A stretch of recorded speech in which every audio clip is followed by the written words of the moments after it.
भारतीय संविधान के भाग। भारतीय संविधान के भाग। वर्तमान में भारतीय संविधान 25 भागों में विभाजित है तथा इसमें 475 अनुच्छेद एवं 12 अनुसूचियां हैं तथा मूल संविधान में 395 अनुच्छेद, 8 अनुसूचियां तथा 22 भाग बनाए गए थे। संविधान के भाग इस प्रकार हैं। भाग फर्स्ट में संघ और उसके राज्य क्षेत्र के बारे में बताया गया है, जो अनुच्छेद 1 से 4 तक है। भाग दो में संविधान के भाग 2 में नागरिकता है, जिसका अनुच्छेद 5 से 11 में दिखाया गया है। भाग 3 के बारे में मूल अधिकार। भाग 3 मूल अधिकार के बारे में बताया गया, अनुच्छेद 12 से 35 है। भाग 4 में नीति निर्देशक तत्व हैं, डीपीएसपी, जो अनुच्छेद 36 से 51 में है। और संविधान के भाग 4 क में मौलिक कर्तव्यों को जोड़ा गया है, जो रूस के संविधान से लिया गया है।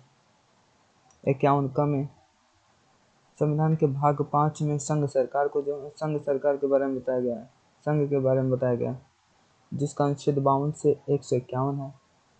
6ठे में राज्य सरकार के बारे में बताया गया है, कि प्रशासन के बारे में, जो अनुच्छेद 152 से 237 है। 7वें भाग में प्रथम अनुसूची का भाग ख के राज्य समाप्त, मतलब ये निश्चित हो गया है, 238 अनुच्छेद निश्चित हो गया। भाग 8 संविधान के भाग 8 में केंद्रीय सत्ता के बारे में, मतलब संघ के बारे में बताया गया, केंद्रीय सत्ता या संघ और राज्य के बारे में बताया गया है। 239 और 242 मतलब संघ और राज्य के बारे में भाग 8 में बताया गया है। भाग 9 पंचायत से संबंधित है, जो 243 से 243 तक है। भाग 9 क संविधान के भाग 9 क में नगर पालिका है, जो 243 त से 243 य 6 तक है। सहकारी समिति भाग 9 ख में सहकारी समिति है, जो 243 य ज से 200 य 9 से है।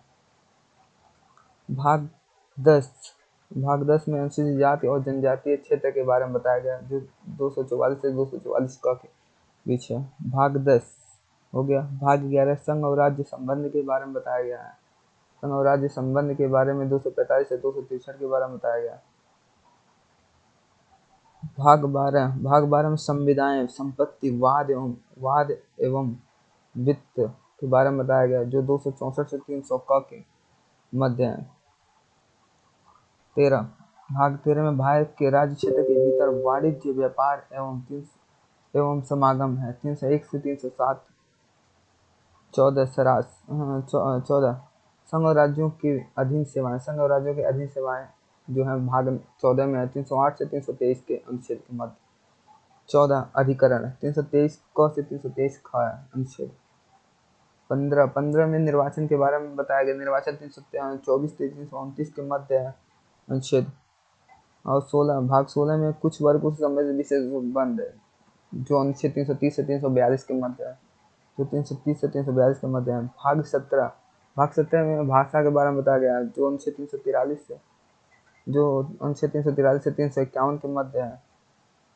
भाग 18 आपात उपबंध, इमरजेंसी के बारे में बताया गया है, जो अनुच्छेद 352 से 360 के मध्य है। अनुच्छेद 19 भाग 19 प्रकीर्ण 361 अनुच्छेद 361 से 367 के मध्य है। भाग 19 प्रकीर्ण के बारे में बताया गया। भाग 20 संविधान संशोधन है, भाग 20 में संविधान संशोधन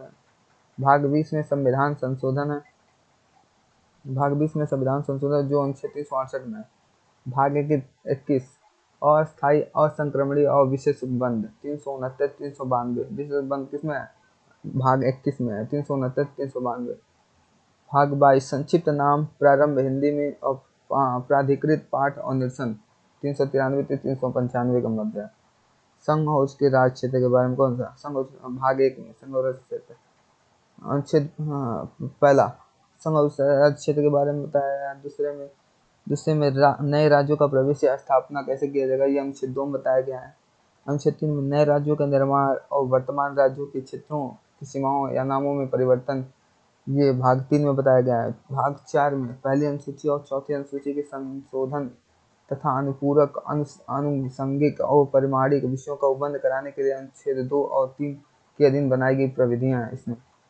संघ और राज्य क्षेत्र और उसके क्षेत्र के बारे में 1 से 4 का मध्य बताया। भाग 1 में हो गया नागरिकता। नागरिकता कैसे प्राप्त की जा सकती है, और ये दिया गया अनुच्छेद 5 से 11 के मध्य। संविधान के प्रारंभ पर नागरिकता। संविधान के प्रारंभ पर नागरिकता 5वां अनुच्छेद 5 है। 6ठा पाकिस्तान से भारत को प्रव्रजन करने वाले कुछ व्यक्तियों को की नागरिकता का प्रावधान। कुछ व्यक्तियों के लिए नागरिकता का प्रावधान। पाकिस्तान 7वां पाकिस्तान के प्रव्रजन करने वाले कुछ व्यक्तियों की नागरिकता का प्रावधान। 8वां भारत के बाहर रहने वाले भारतीय उद्भव के कुछ व्यक्तियों के नागरिकता के अधिकार। विदेशी राज्य की नागरिकता स्वेच्छा से अर्जित करने वाले व्यक्तियों का नागरिक न होना। नागरिकता के आधार। 10वां नागरिकता के आधारों का बना रहना। ये अनुच्छेद 10 में बताया गया है।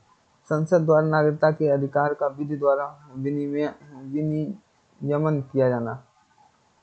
ये सब भाग 3 में मूल अधिकार है। भाग 3 में मूल अधिकार है। अनुच्छेद 12 से 35। 12 में परिभाषा है और 13 में मूल अधिकार से असंगत तथा अल्पीकरण करने की विधियां। पहला समता का अधिकार। मूल अधिकार में पहला समता का अधिकार। समता का अधिकार विधि के समस्त समानता। 14 अनुच्छेद 14 में धर्म, मूल जाति या लिंग या जन्म स्थान के आधार पर भेदभाव में प्रतिषेध। अनुच्छेद 15 है। लोक नियोजन में अवसर की समानता। अनुच्छेद 16 है। 17 में अस्पृश्यता का अंत। 18 में उपाधियों का अंत के बारे में बताया गया। अनुच्छेद 18 में उपाधियों का अंत। स्वतंत्रता का अधिकार। अनुच्छेद 19 में वाक स्वतंत्रता आदि कुछ विषयों पर अधिकारों का संरक्षण है। ये सब है। 20 अपराधों के लिए दोष सिद्धि के संबंध में संरक्षण। अनुच्छेद 21 प्राण एवं दैहिक स्वतंत्रता का संरक्षण या अधिकार कर सकते हैं। 22 कुछ भाषाओं में गिरफ्तारी और निरोध से संरक्षण। ये स्वतंत्रता का अधिकार है। शोषण के विरुद्ध अनुच्छेद 23 मानव के दुर्व्यवहार एवं बलात्कार का निषेध। 24 कारखानों आदि में बालकों का नियोजन प्रतिषेध। मतलब 14 से कम उम्र के बच्चे काम नहीं कर सकते कारखानों और खानों में कहीं भी। धर्म की स्वतंत्रता का अधिकार। अनुच्छेद 25 अंतःकरण की और धर्म की अबाध रूप से मानने और आचरण और प्रचार करने की स्वतंत्रता। 26 में धार्मिक कार्यों के प्रबंध की स्वतंत्रता। 27 किसी विशिष्ट धर्म की अभिवृद्धि के लिए करों के संदाय के बारे में स्वतंत्रता। कुछ शिक्षा। अनुच्छेद 28 कुछ शिक्षा संस्थाओं में धार्मिक शिक्षा या धार्मिक उपासना में उपस्थित होने के बारे में स्वतंत्रता। संस्कृति और शिक्षा संबंधी अधिकार। अल्पसंख्यक वर्गों के हितों के संरक्षण अनुच्छेद 29 में बताया गया है। 30 में शिक्षा संस्थाओं को स्थापना और प्रशासन करने का अल्पसंख्यक वर्गों का अधिकार। अनुच्छेद 31 संपत्ति का अनिवार्य अर्जन। संविधान के 44वें संशोधन अधिनियम 1978 की धारा 6 द्वारा ये निश्चित हो गया। संवैधानिक उपचारों का अधिकार। 32 इस भाग द्वारा प्रदत्त अधिकारों को प्रवर्तित करने के लिए उपचार। 33 इस भाग द्वारा प्रदत्त अधिकारों को बलों आदि को लागू होने में रूपांतरण करने की संसद की शक्ति। जब किसी क्षेत्र में सेना विधि प्रवृत्त है, इस भाग द्वारा प्रदत्त अधिकारों का निर्बंधन। इस भाग के उपबंधों को प्रभावित करने के लिए विधान। राज्य के नीति निर्देशक तत्व 36 से 51 ये है DPSP, director principle of state policy. परिभाषा 36 में परिभाषा है। 37 इस भाग में अंतर्दृष्ट तत्वों का लागू होना है। 38 में राज्य लोक कल्याण की अभिवृद्धि के लिए सामाजिक व्यवस्था बनाएगा। 38 राज्य द्वारा अनुसरणीय कुछ नीति तत्व। राज्य अपनी नीति का विशिष्टतया इस प्रकार संचालन करेगा कि सुनिश्चित रूप से। अनुच्छेद 40 में ग्राम पंचायतों का गठन है। 41 में कुछ दशाओं में काम, शिक्षा और लोक सहायता पाने का अधिकार है। 42 काम की न्याय संगत और और मनोवैचित दशाओं का तथा प्रासंगिक सहायता उपबंध कर्मचारियों के लिए निर्वाह मजदूरी आदि के बारे में 1983 में बताया गया। 44 नागरिकों के लिए समान सिविल संहिता, जो कि गोवा में लागू है समान सिविल संहिता। अनुच्छेद 44। अनुच्छेद 45 बालकों के लिए निःशुल्क और अनिवार्य शिक्षा का उपबंध। 46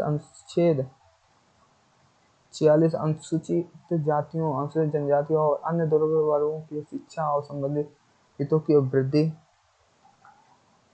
पोषाहार स्तर। 47 पोषाहार स्तर और जीवन स्तर को ऊंचा करने तथा लोक स्वास्थ्य का सुधार करने का राज्य का कर्तव्य है। 48 कृषि और पशुपालन का संगठन। अनुच्छेद 48 में कहा गया है। अनुच्छेद 49 राष्ट्रीय महत्व के स्मारकों, स्थानों और वस्तुओं का संरक्षण। अनुच्छेद 49 में कहा गया है। अनुच्छेद 49 में कहा गया है कार्यपालिका से न्यायपालिका का संरक्षण। कार्यपालिका से न्यायपालिका का पृथक्करण किसमें कहा गया है? 50 में कार्यपालिका से न्यायपालिका पृथक्करण। अनुच्छेद 50 में। अनुच्छेद 51 अंतर्राष्ट्रीय शांति एवं सुरक्षा की अभिवृद्धि।